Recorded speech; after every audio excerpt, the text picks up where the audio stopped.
एक IAS officer अपनी सहेली की शादी में जा रही थी। उसने आम लड़की की तरह कपड़े पहने हुए थे, ना कोई सरकारी गाड़ी ना कोई सुरक्षा, बस एक आम लड़की की तरह मोटरसाइकिल चला रही थी। जब वह रणनगर शहर के पास पहुंची तो आगे एक पुलिस चेक पोस्ट दिखाई दिया। वहां 3-4 पुलिसकर्मी चेक पोस्ट के बाहर सड़क पर खड़े थे। उनके बीच में इंस्पेक्टर रुद्रभान सिंह अपनी वर्दी में खड़ा था। उसने हाथ में लाठी उठाकर लड़की को रुकने का इशारा किया। लड़की ने मोटरसाइकिल सड़क से किनारे लगाई और खड़ी हो गई। इंस्पेक्टर ने सख्त आवाज में पूछा, कहां जा रही हो? लड़की ने बहुत शांत स्वर में जवाब दिया, एक सहेली की शादी है, वहीं जा रही हूं। इंस्पेक्टर रुद्रभान सिंह ने उसे सिर से पांव तक देखा। वो 28 साल की एक खूबसूरत महिला थी। नाम था प्रिया शर्मा। फिर वो हंसते हुए बोला, अच्छा, सहेली की शादी में खाना खाने जा रही हो, लेकिन हेलमेट क्या तुम्हारे बाप ने पहनना है? क्यों नहीं पहना? और ये बाइक भी बहुत तेज चला रही थी।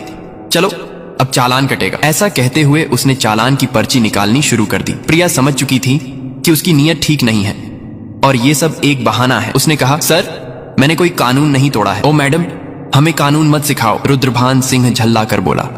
उसने पास खड़े एक कांस्टेबल की तरफ देखा, फिर प्रिया की ओर मुड़कर कहा, इसे सबक सिखाना होगा। अचानक इंस्पेक्टर ने जोर से एक थप्पड़ मारा प्रिया के गाल पर। बहुत सवाल कर रही है, जब पुलिस कुछ कहे तो चुपचाप मान लेना चाहिए। प्रिया का सिर एक पल के लिए घूम गया, लेकिन उसने खुद को संभाल लिया। उसकी आंखों में गुस्सा साफ झलक रहा था। इंस्पेक्टर हंसते हुए बोला, अब भी इसकी आंखों में घमंड है, ऐसे कितनों को ठीक कर चुका हूं, इसे अच्छी तरह से सबक सिखाना होगा। एक कांस्टेबल आगे आया और बोला, सर, इसे थाने ले चलते हैं, वहीं इसका इलाज होगा, तब समझेगी कि पुलिस से कैसे बात की जाती है। फिर एक और कांस्टेबल ने प्रिया का हाथ पकड़कर खींचते हुए कहा, चलो गाड़ी में बैठो। प्रिया ने झटके से अपना हाथ छुड़ाया और गुस्से में बोली, हाथ लगाने की कोशिश मत करना, वरना अंजाम अच्छा नहीं होगा। इंस्पेक्टर और भड़क गया। उसने एक और कांस्टेबल से कहा, देखो इसका घमंड। कांस्टेबल आगे बढ़ा, प्रिया का बाल पकड़कर उसे खींचने लगा। प्रिया दर्द से कराह उठी।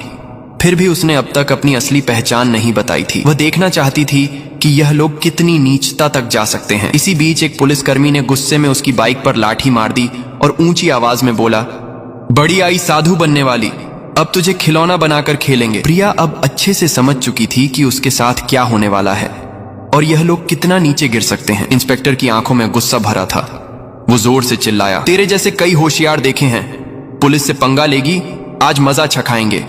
चलो इसे थाने ले चलते हैं, वहां समझ में आ जाएगा। इस समय भी प्रिया चुप थी। उसने अब भी अपनी पहचान उजागर करने की कोई कोशिश नहीं की। वह देखना चाहती थी कि यह लोग प्रशासन की कितनी बदनामी कर सकते हैं और एक आम नागरिक पर किस हद तक जुल्म ढा सकते हैं। इंस्पेक्टर रुद्रभान सिंह अब खींच चुका था। उसके सामने एक ऐसी महिला खड़ी थी जिसके कोमल गाल पर थप्पड़ पड़ा था, जिसके बाल खींचे गए थे।